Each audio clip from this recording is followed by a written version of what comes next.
हर क्रोध ज्वाला बलिभिर बलिढेन वपुषा गभीरे ते नाभिसरसि कृत संगो मनसिजः समुत्तस्थौ तस्माद चलतनये धूमलतिका जनास्ताम जानिते तब जननी रोमावलिरिति।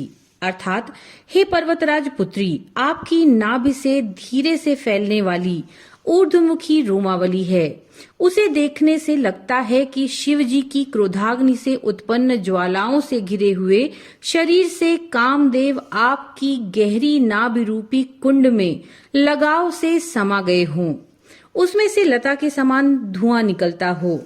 अभिप्राय ये है कि कामोद्दीपन होने पर भ्रू मध्य में शंकर जी का ध्यान करने से जहां उनका ज्ञान रूपी तीसरा नेत्र है, उदय होने वाले काम का ताप नाभि चक्र में उतरकर शांत हो जाता है और अग्नि के पानी में बुझने से धुआं सा ऊपर उठता है।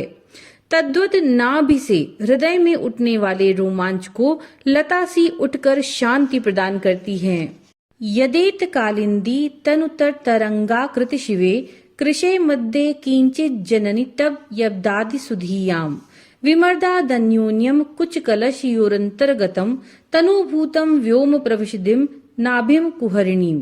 अर्थात मंगल स्वरूपिणी हे माता, ये जो यमुना की चंचल परंतु हल्की तरंगों के समान आकृति वाली आपकी कृश कटिभाग में किंचित दिख रही है, वह सद्बुद्धि वाले मनुष्यों को ऐसा जान पड़ता है मानो आपके कुछ कलशों के बीच एक दूसरे की रगड़ से पिस पिस कर पतला होने पर आकाश आपकी नाभि के बिल में अथवा नाभि में सर्पिणी की तरह प्रवेश कर रहा है। यमुना नदी और आकाश दोनों का श्याम रंग होने से यमुना की पतली तरंग से आकाश की उपमा दी है।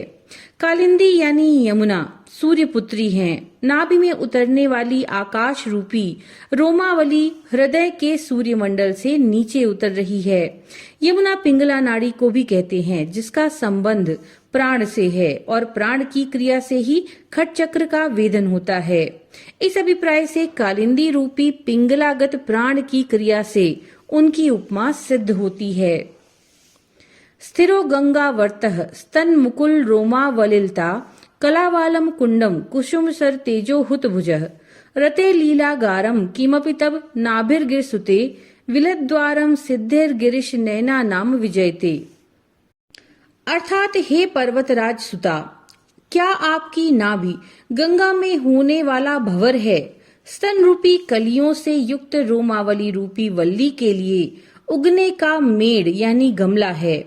क्या कामदेव के सौंदर्य रूपी अग्नि को धारण करने वाला हवन कुंड है अथवा क्या रति के लिए क्रीड़ांगण है? क्या शिवजी के नेत्रों ने जो सिद्धि प्राप्त करने के लिए तपस्या की थी, उस सिद्धि की प्राप्ति का स्थान गुफा का द्वार है? यह तो अद्वितीय है, उसकी जय हो।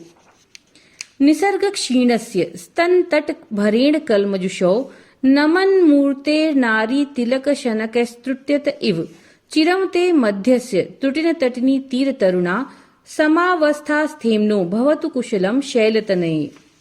हे नारी कुल शिरोमणि पार्वती जी, स्वभाव से नाजुक आपकी कमर स्तनों के भार से पीड़ित तथा किंचित झुकी हुई है। बहती हुई नदी के समान आपका सौंदर्य है। नदी के किनारे स्थित हुए वृक्ष के समान झुकी हुई सी खड़ी रहने वाली और धीरे धीरे टूटती हुई सी दिखाई देती हैं।